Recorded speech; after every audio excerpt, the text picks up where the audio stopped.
TWS has certain settings that are specific to API clients that need to be configured to be ready for API connections.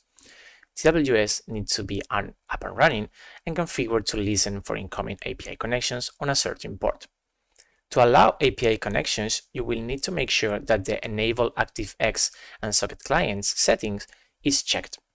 You need to navigate to the TWS API settings, at Global Configuration, API, then Settings, and activate that option.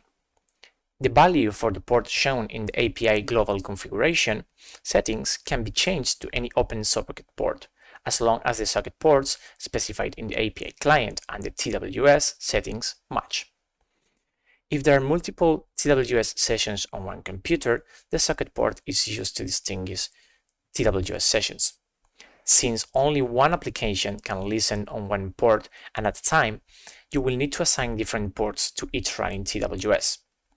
The read-only API option is enabled by default as an additional precautionary measure. Once unchecked, you will be able to submit orders and related actions. For TWS or IP Gateway login, you cannot use the same username in two applications that could run simultaneously. It is possible to create additional usernames for an account to be used in different trading applications.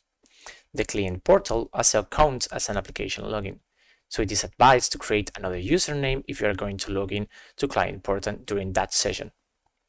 As we will be working primarily with Python and Linux, I will show you the process of setting up those specific APIs. Upon clicking the following link in the TWS API docs, the following window is displayed that will request you to accept the API terms, and then it will let you download the API source and code examples.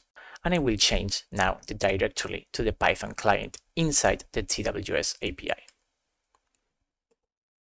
Once there, let's build the wheel using Python.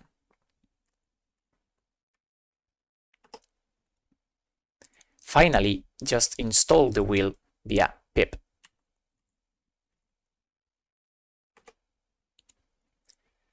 There you go.